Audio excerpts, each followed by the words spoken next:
여러분. 네, 특색 가운데도 이렇게 수요 기도회까지 나오셔 주셔서 감사합니다. 네. 먼저 옆 사람에게 은혜의 자리에 잘 오셨습니다라고 인사해 볼까요? 네, 네, 감사합니다. 네, 내가 지금 기뻐함은 너희로 근심하게 한 까닭이 아니요 도리어 너희가 근심함으로 회개함에 이른 까닭이라. 아멘. 우리에게 오늘 이 회개의 기쁨이 있기를 간절히 소망합니다. 회개의 은혜가 있기를 간절히 바랍니다. 오늘은 저희가 함께 고린도전서 3장을 같이 보겠는데 말씀은 먼저 고린도전서 3장 1절에서 9절까지 봉독하도록 하겠습니다.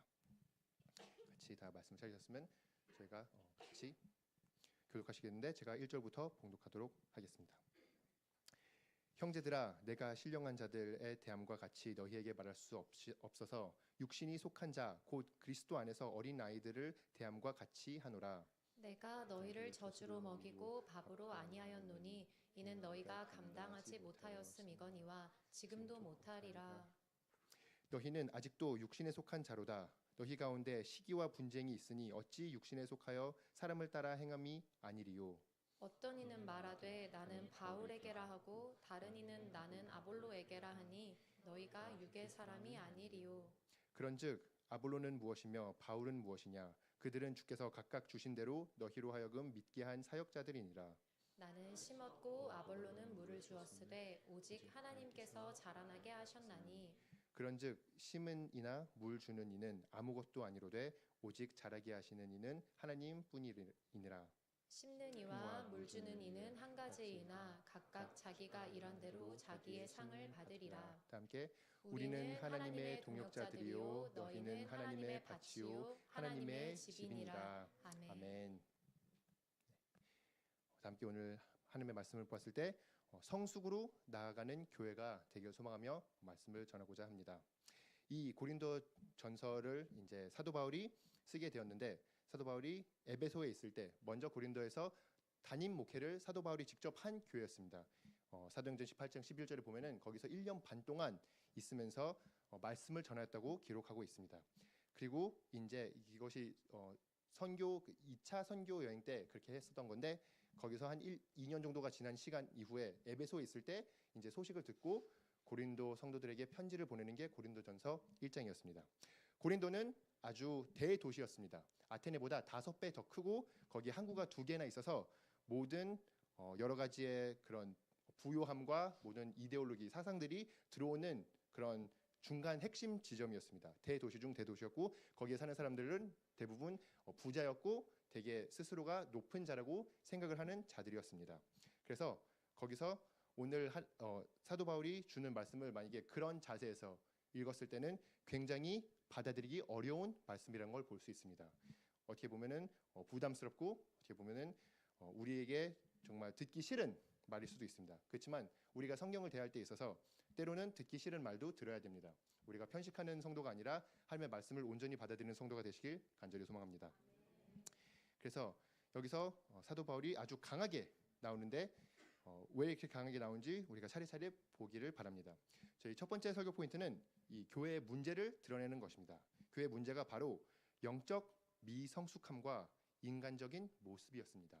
이 고린도 교회 성도들이 있는 문제가 있다면 바로 영적으로 너무나도 미성숙했다는 것이었고 너무나도 인간적으로만 살아갔다는 것입니다. 이렇게 1절에도 본인이 신령한 자들이라고 얘기할 수 없다고 사도 바울이 얘기를 하고 그들에게 심지어 일반 음식도 줄 수 없다고 얘기합니다. 2절에도 보면 내가 너희를 저주로 먹이고 밥으로 아니하였노니 이는 너희가 감당하지 못하였음이거니와 지금도 못하리라.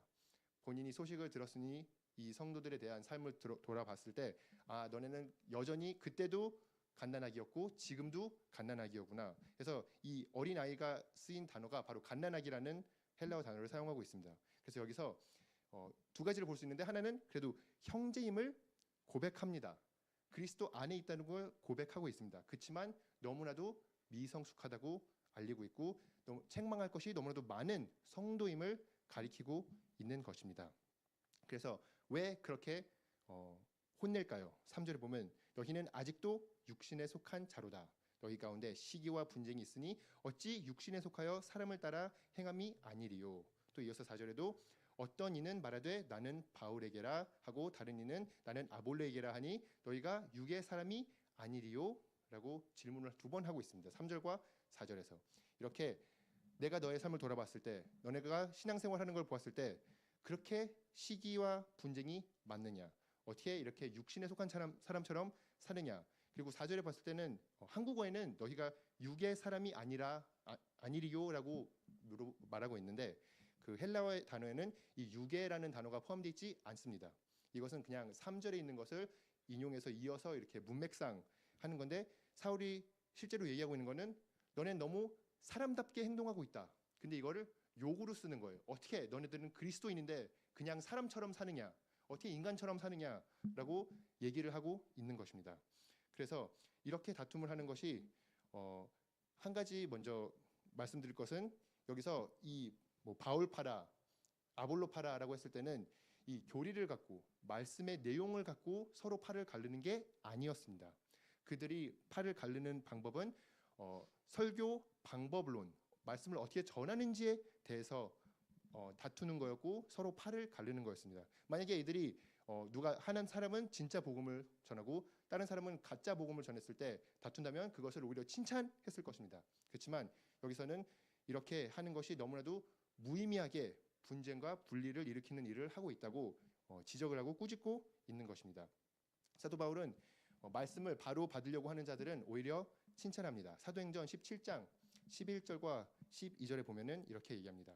베레아에 있는 사람들은 데살로니가에 있는 사람들보다 더 너그러워서 간절한 마음으로 말씀을 받고 이것이 그러한가 하며 날마다 성경을 상고함으로 그 중에 믿는 사람이 많고 또 헬라의 귀부인과 남자가 적지 아니하나 이렇게 기록하고 있습니다. 말씀을 받았을 때 어떤 마음? 간절한 마음으로 말씀을 받았습니다. 그리고 간절한 마음으로 그냥 받은 것이 아니라 그것이 정말로 말씀을 전한 자가 성경에서 말씀을 여기에 있는지 본인들이 날마다 성경책을 펴서 우리가 오늘 들은 말씀이 말씀으로부터 나오는 말씀인가를 확인하는 작업을 하였다는 것입니다. 그리고 사도 바울은 그것을 책망하지 않았습니다. 어떻게 나를 신뢰하지 못하니, 어떻게 나를 믿지 못하니라고 하지 않고 이 사람들이 더 낫다. 데살로니가에 있는 유대인들보다 이 베레아에 있는 유대인들이 훨씬 낫다. 왜냐하면 말씀을 신중하게 쳐다보고 말씀대로 살려고 노력을 하는 자들이기 때문에 그렇다라고 해서 칭찬을 하고 있습니다. 그렇지만 여기서는 지금 고린도서에는 이 그리스에 있는 나라의 이제 민주주의의 나라라고도 하죠. 혹시 민주주의가 영어로 뭔지 아시는 분 계신가요? Democracy, yes, democracy.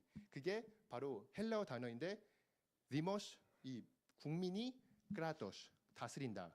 국민이 다스린 게 democracy고 여기서는 그 민주주의 사회였습니다.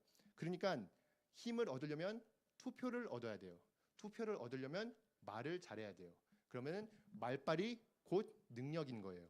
그렇기 때문에 여기서는 사람들이 계속 가서 뭐 아고라나 아카데미에서 사람들이 하는 말을 들었어요. 그래서 이 사람이 말을 잘하는구나. 이 사람이 말을 못하는구나 하면서 나는 이 말 잘하는 사람 파야. 나는 말 못하는 사람 파야 하면서 자기의 파를 만드는 게 일상의 문화였어요. 그리고 그것을 그대로 교회에 갖고 와서 나는 사도 바울이 설교하는 방법이 훨씬 더 마음에 들어. 나는 아볼로가 설교하는 방법이 훨씬 더 마음에 들어. 그러니까 나는 그 파야. 그래서 거기서 멈추는 것이 아니라 자기가 파를 정하면 이제 딴 파를 무시하기 시작하는 거예요. 깎아내리기 시작하는 거예요. 난 그쪽은 들을지도 않을 거고 그쪽은 다 틀린 얘기고 나는 내 파가 있으니까 결국 자랑을 하는 건데 사람을 자랑하는 것이고 자신을 자랑하는 것입니다. 왜냐?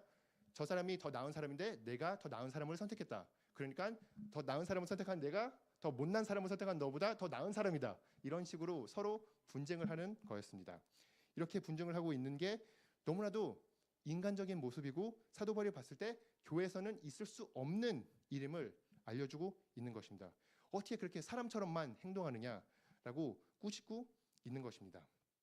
이렇게 하는 것이 정말 교회에선 있을 수 없는 일입니다. 우린 때로 교회에 살면서 마치 세상을 벤치마킹 해야 된다고 생각하고 세상의 방법대로 살아가야 된다고 생각을 하지만 성경은 명확히 얘기하고 있습니다. 우리가 세상 사람처럼 똑같이 살면은 교회는 무의미하다는 것을 알려주고 있는 것입니다. 누가복음 6장 32절에서 35절 그리고 36절에 이렇게 기록하고 있습니다. 너희가 만일 너희를 사랑하는 자만 사랑하면 칭찬받을 것이 무엇이냐? 죄인들도 사랑하는 자는 사랑하느니라.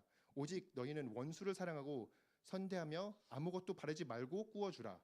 그리하면 너희 상이 클 것이요 또 지극히 높으신 이의 아들이 되리니 그는 은혜를 모르는 자와 악한 자에게도 인자하시니라. 아멘. 너희 아버지의 자비로우심 같이 너희도 자비로운 자가 되라. 아멘. 이렇게 하나님께서는 우리에게 어떤 기준으로 살아야 되는지, 세상의 기준으로는 절대 교회가 설 수 없습니다. 교회는 말씀의 기준으로 서야 되는 것입니다. 그리고 하나님이 말씀하시는 것을 실천하고 거기서 씨름하는 것이 교회의 본부입니다. 역할입니다. 그래서 5절에도 이어서 보면 그런즉 아볼로는 무엇이며 바울은 무엇이냐? 그들은 주께서 각각 주신 대로 너희로 하여금 믿게 한 사역자들이니라. 아멘. 이렇게 이 교회에서 예를 들면 여러분들에게 물어볼 수 있습니다. 여러분 성요한 파이십니까? 김혜세 파이십니까? 자, 지금 선택하셔야 됩니다. 자, 여러분 손주영 파이십니까? 이재림 파이십니까? 자, 빨리 골리세요. 3초 드립니다. 자, 손 들 필요 없습니다. 네네. 근데 이렇게 얘기를 합니다. 그러면은 다들 이제 막 긴장을 하기 시작하죠.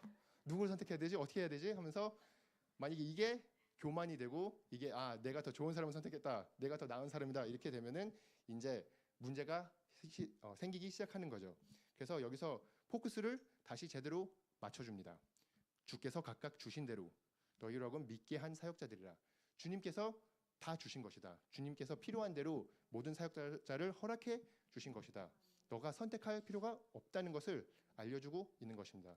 그리고 그들의 역할에 대해서도 6절에 나는 심었고 아볼로는 물을 주었으되 오직 하나님께서 자라게 하셨나니 7절에 그런즉 심은 이나 물 주는 이는 아무것도 아니로되 오직 자라게 한 이는 하나님뿐이니라. 아멘.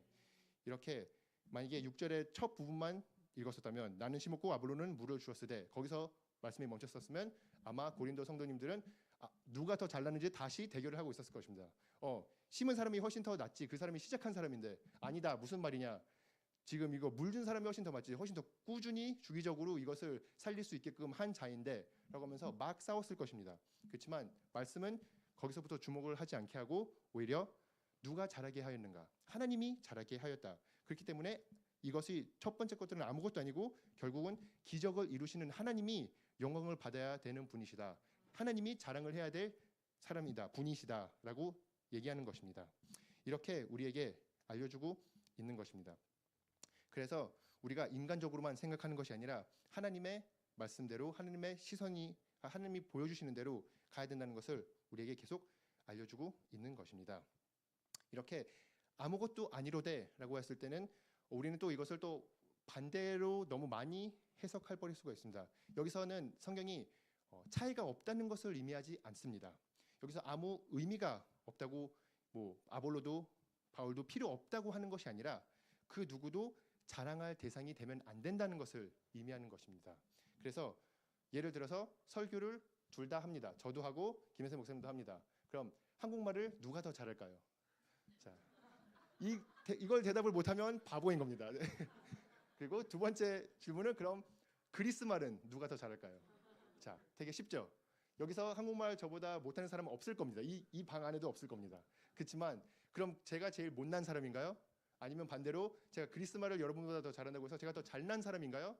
그렇지 않습니다. 그것은 각각 받은 은사대로 하나님께서 허락하시기, 교회를 세우기 위해서 주는 것입니다. 이것은 자랑의 대상이 아니라 이것은 섬김의 대상이 되는 것입니다. 우리가 은사 받은 대로 섬기는 것입니다. 이렇게 했을 때 하나님께서 성장을 주시고 하나님께서 영광을 받으시고 하나님께서 우리 교회를 세워주시기를 기뻐하시는 것입니다. 그래서 이어서 하나님은 우리에게 두 번째 약속과 경고를 주십니다. 우리에게 알려주시는 것이 바로 우리가 사역함에 있어, 우리가 하나님을 위해 애를 쓰는 데 있어 남는 것이 있고 사라지는 것이 있다는 것을 알려주고 있습니다. 8절에 보면 심는 이와 물 주는 이는 한 가지이나 각각 자기가 일한 대로 자기의 상을 받으리라. 하나님이 이게 아무것도 아니라고 하였지만 결국에는 각자가 한 수고에 하나님께서 상을 보상한다는 겁니다. 하나님은 아주 정확하게 보상하신다는 것입니다. 그래서 9절에도 우리는 하나님의 동역자들이요 너희는 하나님의 밭이요 하나님의 집이라 라고 알려주고 있습니다. 그래서 사역자의 역할이 무엇인가? 하나님의 동역자가 되는 것입니다. 여기서 시너지라는 여러분이 아시는 단어가 여기 나오는 단어입니다. 시너지, 함께 일하는 자, 동역자. 그래서 하나님과 함께 일하여서 하나님의 밭을, 하나님의 집을 지어가는데 쓰임받는 사람들인 것입니다.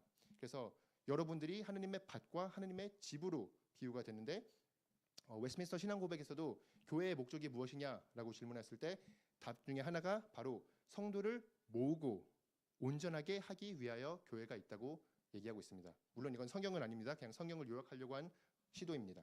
그렇지만 여기서 이 말씀처럼 밭으로 비유했을 때 우리는 싹쓸이를 해야 됩니다. 우리는 성도들이 모일 수 있게끔 교회에 다 불러야 됩니다. 네, 이건 담임 목사님이 쓰신 용어입니다. 우리 군대 갔을 때 복무군대 갔을 때 우리가 싹쓸이 하자라고 얘기를 하죠. 영혼 싹쓸이. 네, 그렇게 하고 그 다음에 온전하게 해야 됩니다. 그냥 모으는 것이 끝이 되면 안 됩니다.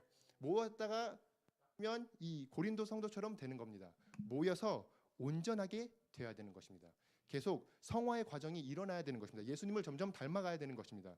우리가 이렇게 하나님의 집처럼 지어져 나가야 된다는 것입니다. 그래서 이 집의 비유를 갖고 계속 말씀을 해줍니다. 10절에 내게 주신 하나님의 은혜를 따라 내가 지혜로운 건축자와 같이 터를 닦아 두매 다른 이가 그 위에 세우나 그러나 각각 어떻게 그 위에 세울까를 조심할지니라. 아멘. 이 집을 세우는 데 있어서는 공동체 프로젝트입니다. 이거는 그냥 사역자만 하는 것이 아닙니다. 이것은 교회에 있는 모든 지체가 같이 하는 것이기 때문에 모두가 다 각각 어떻게 그 위에 세울까를 조심히 해야 되는 것입니다. 왜 신중히 해야 될까? 왜 조심해야 될까? 두 가지 이유가 있는데 첫 번째는 11절에 이 닦아둔 것 외에는 능히 다른 터를 닦아둘 자가 없으니 이 터는 곧 예수 그리스도라. 이 집의 베이스, 이 집의 파운데이션, 턱이 바로 예수 그리스도라는 것입니다. 우리가 살고 있는 세상에는 교회 속에서도 점점 복음을 밖으로 빼려고 하는 시도가 있습니다. 자유주의 신학이라든가 결국 우리는 연합을 위해서 모든 것을 다 희생해야 된다고 얘기를 합니다. 성경은 그걸 가르치지 않습니다. 우리는 예수 그리스도의 터에 연합을 해야 됩니다. 제가 결혼을 비유로 말씀드리겠습니다. 만약에 두 사람이 자기가 중심된 삶을 살다가 만났을 때 계속 자기가 중심된 삶을 살면 어떻게 되죠? 충돌이 일어나죠. 두 중심은 있을 수 없습니다. 그리고 교회도 여러분들이 각자 자기의 중심대로 살다가 같이 뭘 하려고 하면은 그러면은 큰일이 나는 것입니다. 그렇지만 예수 그리스도가 우리의 중심이 되었을 때는 모두가 다 각자의 맞는 위치에 서게 되는 것입니다. 예수 그리스도가 결혼 속에서 중심이 되시면은 그 결혼이 사는 것입니다. 교회에서 예수 그리스도가 중심이 되면 교회가 사는 것입니다. 그래서 이 예수 그리스도의 터에 우리가 다 함께 조심히 세워야 됩니다. 조심히 집을 지어 나가야 되는 것입니다. 그래서 지어 나가는 데는 재료가 있습니다. 12절에 만일 누구든지 금이나 은이나 보석이나 나무나 풀이나 지프로 이 터 위에 세우면 13절 각 사람의 공적이 나타날 테인데 그 날이 공적을 밝히리니 이는 불로 타내고 그 불이 각 사람의 공적이 어떠한 것을 시험할 것임이라. 아멘. 여기서는 이 그 날은 예수님의 재림을 의미하는 것입니다. 예수님이 재림하셨을 때 우리가 집을 다 완성해 놨는데 마지막 시험이 있다는 것입니다. 이 집이 불을 통과해야 됩니다. 불을 통과하는데 불이 태워가는 것은 다 없어질 것이고 불의 그 열을 견딜 수 있는 것들은 다 남을 것입니다. 그래서 상은 남는 것에만 상이 주어집니다. 탄 것은 그냥 없어지는 것입니다. 그게 우리의 사역하는 데 있어서 되새겨야 되는 말씀입니다. 우리는 뭘로 지읍니까? 금이나 은이나 보석, 제일 귀중한 걸로 타지 않는 걸로 이 하나님의 교회를 세워가는지 아니면 나무나 풀이나 지프로 그냥 흔한 걸로 남는 걸로 우리가 불필요한 걸로 지어서 결국 그것은 아무 보상도 받지 못하는 사역이 되는지를 우리에게 경고를 하고 있고 약속도 동시에 해주고 있는 것입니다. 여러분들이 예수 그리스도의 터에서 바른 마음으로 바른 재료로 지은다면 그것은 꼭 보상을 받으실 것입니다. 그렇지만 여러분의 의를 세우려고 하고 여러분이 스스로를 자랑하고 스스로를 높이기 위해서 교회 생활 열심히 하시고 여기서 온갖 다 해도 남는 것이 아무것도 없다는 것입니다. 이것이 하나님의 말씀인 것입니다. 그래서 이렇게 얘기를 하면서 14절에도 만일 누구든지 그 위에 세운 공적이 그대로 있으면 상을 받고 누구든지 그 공적이 불타면 해를 받으리니 그러나 자신은 구원받되 불 가운데 받은 것 같으리라. 아멘. 여기서는 이 일은 다시금 구원에 관한 얘기가 아니라는 것입니다. 구원은 다 받습니다. 다 형제입니다. 다 성도입니다. 그렇지만 이제 하늘 보화가 얼마나 많이 쌓였는지의 차이라는 것입니다. 그리고 창피하게 그냥 간신히 구원을 받는 사람이 되지 않고 오히려 멋지게 하나님의 집을 짓고 그게 그 집이 남는 집이 되기를 간절히 소망합니다. 이렇게 하나님께서는 구원을 주시고 구원의 감격이 구원의 기쁨이 너무나도 큰 것입니다. 그렇지만 구원은 최종 목표가 아니라 구원은 시작일 뿐입니다. 구원으로 시작하고 거기서 계속 우리가 예수님 안에서 동행하면서 예수님을 닮아가는 삶을 살아가는 것입니다. 이렇게 하는 이유는 또 세 번째 설교 포인트, 말씀의 지혜를 줍니다. 그럼 우리가 교만하지 않으려면, 우리가 남는 일을 하려면 어떻게 해야 되는가? 바로 겸손과 정체성입니다. 이 16절에 이렇게 나옵니다. 너희가 하나님의 성전인 것과 하나님의 성령이 너희 안에 계시는 것을 알지 못하느냐? 누구든지 하나님의 성전을 더럽히면 하나님이 그 사람을 멸하시리라.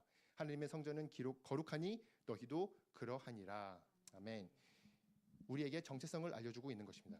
우리가 이 다 같이 하나님의 성전이라고 합니다. 다수의 너희입니다. 그래서 우리가 함께 하나님의 성전이기 때문에 우리 안에 성령이 거하십니다. 하나님의 성전에는 성령이 거하기 때문입니다. 그렇기 때문에 만약에 누가 우리를 더럽히면 그게 우리 자신이 될지라도 외부에서일지라도 더럽히는 게 있으면 하나님이 그걸 가만히 두지 않으십니다. 왜냐하면 우리가 하나님의 성전이기 때문입니다. 우리가 하나님의 성령이기 때문입니다. 제가 제 와이프를 결혼했을 때 제 돈은 누구의 돈이 되었죠? 제 와이프의 돈이 되었어요. 만약에 제 와이프가 이제 빚이 있으면 그 빚은 누구의 빚이 되었죠?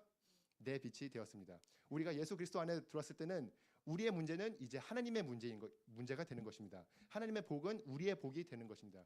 하나님의 보호하심은 우리의 보호하심. 그런 식으로 하나님께서 함께 하시고 하나님께서 우리를 지켜주신다는 말씀인 것입니다. 그렇기 때문에 하나님께서 하나님의 성전은 거룩하니 너희도 그러하니라. 이게 되게 중요한 게 그 니자 하나가 되게 중요합니다. 그러하라라고 명령하는 것이 아니라 그렇다고 알려주는 것입니다. 하나님께서 거룩하기 때문에 우리도 하나님과 함께함으로써 하나님의 신부가 되었으므로 거룩한 자가 되었다는 것을 선포하는 것입니다. 그렇게 우리가 하나님의 거룩한 사람이기에 우리는 더 이상 사람답게만 살지 않아야 되는 것입니다. 우리가 하나님의 사람처럼 살아야 된다는 것입니다. 그래서 18절에도 계속 알려줍니다. 아무도 자신을 속이지 말라. 너희 중에 누구든지 이 세상에서 지혜 있는 줄로 생각하거든 어리석은 자가 되어라. 그리하여 지혜로운 자가 되리라. 혹시 여기에 내년에 대학교 2학년이 되는 사람 있나요? 네, 있습니다. 네, 그걸 얘기한 이유는 혹시 대학교 2학년이 네, 영어로 뭔지 아시는 분? sophomore 맞습니다. sophomore가 두 단어입니다. 소피아, 모리아. 여기 나오는 단어입니다. 지혜 있는 자, 어리석은 자. 그래서 대학교 2학년이 자기가 어느 정도 배웠다고 이제 밑에 새내기도 있고 자기가 선배라고 지혜롭다고 생각하는데 그렇기 때문에 어리석은 자인 것입니다. 그래서 대학교 2학년 마치 중2병이라고 보면 돼요. 중2병처럼 자기가 다 한다고 생각하는데 아무것도 모르는 자가 바로 대학교 2학년입니다. 그렇게 여기서도 스스로 세상에서 자기가 지혜롭다고 생각하면 그건 아주 굉장히 어리석은 것입니다. 왜냐하면 세상이 말하는 지혜는 이런 것입니다. 하나님 없이도 잘 살 수 있어. 말씀 안 듣고도 문제가 없을 거야. 하나님 없이 잘 살 수 있을 거라고 계속 살지만 결론적으로는 그게 끝까지 가지 못합니다. 19절에도 이 세상의 지혜는 하나님의 어리석은 것이니 기록된 바 하나님의 지혜 있는 자들로 하여금 자기 꾀에 빠지게 하시는 이라 하였고. 이렇게 계속 우리가 지혜롭다고 생각하면은 오히려 그건 어리석은 것입니다. 차라리 아무것도 모른다고 하고 하나님께 의지하십시오. 하나님께 매달리십시오. 그러면은 진정한 지혜를 얻게 되실 것입니다. 하나님이 주시는 지혜를 얻게 되는 것입니다. 그래서 이 19절에도 나오는 게 인용 구절입니다. 근데 인용 구절이 욥기 5장 13절에서 나오는 인용 구절입니다. 이 욥기 5장 13절에 보면 지혜로운 자가 자기의 계략에 빠지게 하시며 간교한 자의 계략을 무너뜨리심으로 라고 기록하고 있습니다. 이것은 욥의 친구가 욥에게 얘기한 멘트입니다. 그 뜻은 무엇입니까? 욥의 친구도 바른 신학을 갖고 있었습니다. 그것을 물론 잘못 적용했습니다. 마치 욥이 지혜로운 자가 되려고 했기 때문에 그렇게 그 지경까지 내려갔다고 생각한 게 잘못이지만 이 말씀 자체는 진리인 것입니다. 욥의 친구가 얘기한 것도 결국 하나님이 맞는 말인 것입니다. 만약에 스스로가 자기의 지혜로 살다 보면 결국 괜찮다다가 어느 순간 떨어지게 돼 있습니다. 그게 바로 자기 계략에 빠지게 되는 것입니다. 그렇기 때문에 우리는 계속 낮아지고 계속 겸손하게 주님 앞에 나가야 되는 것입니다. 20절에 또 주께서 지혜 있는 자들의 생각을 헛된 것으로 아신다 하셨느니라. 21절 그런즉 누구든지 사람을 자랑하지 말라. 만물이 다 너의 것임이라. 그래서 핵심적으로 얘기하고 있는 게 자꾸 자랑을 하고 분쟁을 하고 다투고 시기하는데 그렇게 살지 말라. 사람은 자랑의 대상이 못 된다. 그럼 누구를 자랑해야 될까요? 고린도전서 1장 31절에 이미 얘기가 되어 있습니다. 기록된 바 자랑하는 자는 주 안에서 자랑하라 함과 같게 하려 함이라. 아멘. 우리는 사람을 자랑할 수 없습니다. 사람은 자랑의 대상이 못 됩니다. 자신도 그렇고 상대방도 그렇습니다. 결국 주님을 자랑해야 되는 것입니다. 여기서도 예레미야 9장 23절 24절을 인용한 것입니다. 23절을 먼저 읽어드리겠습니다. 여호와께서 이와 같이 말씀하시되 지혜로운 자는 그의 지혜를 자랑하지 말라. 용사는 그의 용맹을 자랑하지 말라. 부자는 그의 부함을 자랑하지 말라. 여기서 누구에게 자랑하지 말라고 하나요? 바보는 지혜를 자랑하지 말라고 써 있나요? 아닙니다. 지혜로운 자가 지혜를 자랑하지 말라는 겁니다. 그럼 약한 사람이 용맹을 자랑하지 말라고 써 있나요? 아닙니다. 용맹한 자가 용맹, 부자가 부를 자랑하지 말라고 하는 것입니다. 이게 없어서 자랑하지 말라는 게 아니라 있는데도 자랑하지 말라는 것입니다. 왜냐하면 그것은 너희를 구할 수 없기 때문에, 너희를 구원할 수 없기 때문에 그것을 의지하고 그것을 믿고 나는 괜찮을 거야. 나는 미래에도 괜찮을 이유는 나는 힘이 세니까, 나는 똑똑하니까, 나는 돈이 많으니까. 이렇게 이게 내 버팀목이 되면은 결국 그 버팀목은 무너질 것입니다. 하나님 앞에 섰을 때 아무런 효과가 없을 것입니다. 자랑거리가 절대 될 수가 없을 것입니다. 그렇기 때문에 우리가 믿는 구석이 이런 내 안에 있는 것들이 아니라 24절에 자랑하는 자는 이것으로 자랑할지니 곧 명철하여 나를 아는 것과 나 여호와를 사랑과 정의와 공의를 땅에 행하는 자인 줄 깨닫는 것이라. 나는 이 일을 기뻐하노라. 여호와의 말씀이니라. 아멘. 이렇게 내가 내 버팀목, 내가 내일, 내가 모레, 내가 미래에 계속 괜찮을 이유는 하나님을 알기 때문입니다. 하나님과 함께하기 때문에, 하나님이 저의 위로자가 되시고 하나님이 제 자랑이 되시기 때문인 것입니다. 그렇게 하나님이 여러분의 삶의 버팀목이 되시길 간절히 소망합니다. 그렇게 했을 때 여기에 나오는 21절에 본 반전이 생기는 것입니다. 저는 이렇게 많이 혼냈으면은 제가 마무리를 지었다면 이렇게 했을 거예요. 너네는 진짜 아무것도 가지면 안 돼. 너네는 다 뺏어야 돼. 그냥 교회 밖으로 나가. 이런 식으로 얘기했을 텐데 여기는 지혜, 말씀의 지혜의 반전이 있습니다. 만물이 다 너의 것임이라. 지금 싸우지 말라고 하는 이유, 자랑하지 말라고 하는 이유, 싸울 필요가 없다는 것입니다. 지금 난 이쪽이야, 난 저쪽이야 하는데 하나님은 다 너네 거야. 너희가 싸울 필요가 없어. 내가 사도 바울도 아볼로도 다 너한테 준 거야 하고 알려주는 것입니다. 그래서 22절에도 바울이나 아볼로나 게바나 세계나 생명이나 사망이나 지금 것이나 장래 것이나 다 너희 것이요. 여러분한테 다 줬으니까 제발 싸우지 마세요. 제발 다 누리세요. 마치 여러분이 뷔페에 가서 나는 디저트 코너만 먹을 거야. 난 딴 데는 쳐다보지도 않을 거야. 그럴 필요가 없다는 거예요. 뷔페를 갔으면 다 누릴 수 있는 것이고 다 먹으면 다 즐기면 되는 것입니다. 그렇기 때문에 다 여러분 것이니까 자랑하지 마시고 싸우지 마시고 오히려 하나님한테 시선을 주목하세요라고 알려주는 것입니다. 그렇게 할 수 있는 이유가 왜 그럼 다 우리 것이냐? 왜냐면 우리 것인 이유는 23절 너희는 그리스도의 것이요. 우리가 그리스도 안에 있기 때문에 모든 게 다 우리 것입니다. 그리스도께서 우리에게 필요한 모든 것을 허락해 주시기 때문에 다 우리 것인 것입니다. 그러니 이것을 누리면서 다시 교만의 자리로 가지 말고 누리면서 맞다. 내가 그리스도의 것이지. 나는 그리스도의 뜻을 따르는 자지. 나는 그리스도의 발자취를 따라가는 자이지. 그리스도의 힘을 받아 그 능력으로 살아가는 자이지 라고 아시고 그리스도가 하나님의 것이니라. 그리스도가 하나님께 순종하였듯이 우리도 그리스도께 순종하는 삶을 살기를 간절히 소망합니다. 네, 그렇게 함께 이런 묵상을 하면서 이 마지막 결단 찬양을 하고 기도를 했으면 좋겠습니다. 함께 다 일어나셔서 같이 결단 찬양을 하면 좋을 것 같습니다.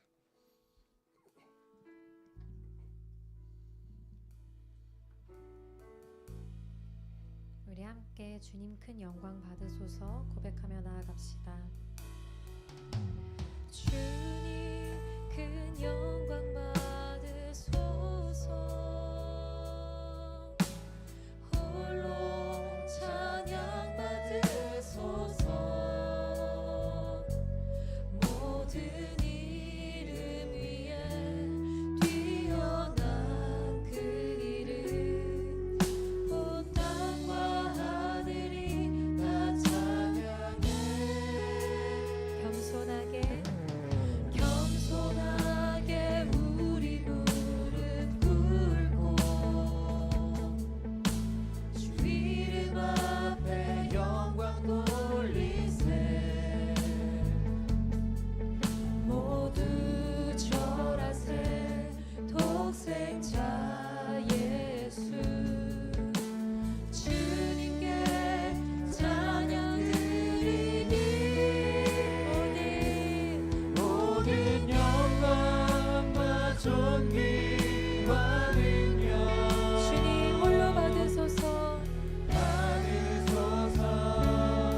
가운데 두 가지를 놓고 기도했으면 좋겠습니다. 첫 번째는 저희가 영적 성숙함을 위한 기도를 하면 좋겠습니다.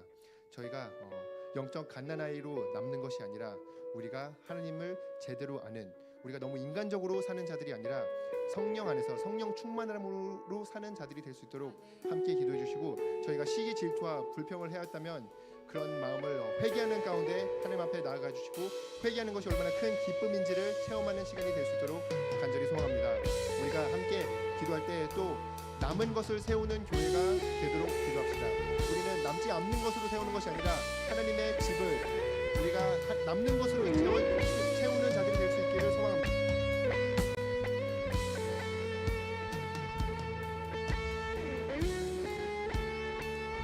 우리가 이 간절한 마음을 붙들고 우리가 남는 것을 세우는 교회, 우리가 그리스도 위에 사역을 하는, 그리스도의 터에서 더욱더 좋은 보배로운 것으로 우리의 미래를 쌓는 그런 자들이 되게 해달라고 함께 기도하시면 좋겠습니다. 우리가 함께 주여 한번 외치고 기도하시겠습니다. 주여, 하나님 아버지, 오늘 말씀을 하게 해주시니 감사합니다. 주께서 말씀을 그렇게 해주셨는데 우리가 주님의 말씀을 받아낼 수 있도록 도와주시옵소서. 하나님 아버지, 저희가 마음 가운데 교만한 마음이 있다면 주님께서 깨뜨려 주시옵시고, 우리가 정말 교만한 가운데 살지 않도록 도와주시옵시고, 우리가 스스로를 자랑하냐, 우리가 우리 교회를 자랑하냐, 우리가 무엇을 자랑하는 것이 아니라 하나님을 자랑하는 자들이 될 수 있도록 도와주시옵소서. 하나님 아버지, 우리가 정말 영적으로 간단하게 살기를 원치 않습니다. 하나님 아버지, 우리가 정말 가운데 살기를 원치 않습니다. 우리가 육의 가운데 살기를 원치 않습니다. 우리가 성령 체험으로 살아가기를 원합니다. 우리가 성령 영락이 오시고 영으로 지혜로 살아가기를 원합니다. 우리는 주님 인도하여 주시옵시고 채워주시옵시고 주님의 능력을 허락하여 주시옵소서. 주님, 우리가 교만한 생활 가운데 우리가 시기 가운데 분쟁 가운데 살아가면 우리 교회의 마음을 잠잠케 하여 주시옵소서. 우리가 정말 시기 질투가 아니고 예수님을 경외하는 마음으로 나가도록 도와주시옵소서. 예수님을 바라는 마음으로 나갈 수 있도록 도와주시옵소서. 우리 스스로 세우고 우리의 이웃을 내려가는 그런 삶이 아니라 우리가 오늘 주님 앞에 나가면 주님을 기뻐하며 주님을 체험하는 그런 공동체가 될 수 있도록 도와주시옵소서. 하나님 아버지, 주님이 중심이 되는 공동체가 되기를 원합니다. 주님 정말 주님의 교회의 머리가 되심을 인정하고 살아갈 수 있도록 도와주시옵소서.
마지막으로 기도하는 가운데 저희에게 겸손과 예수 그리스도 안의 정체성을 회복해 해달라고 기도를 했으면 좋겠습니다.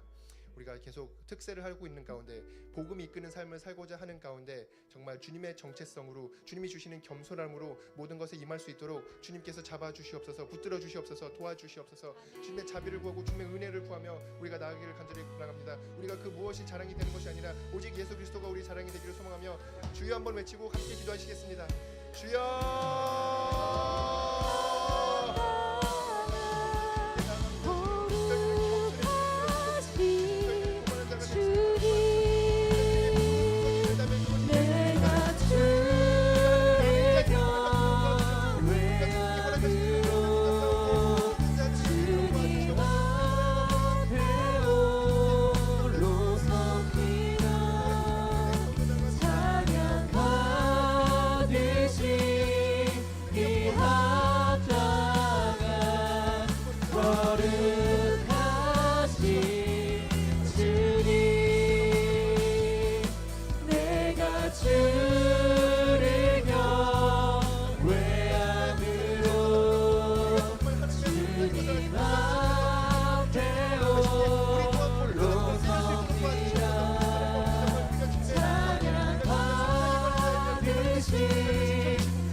주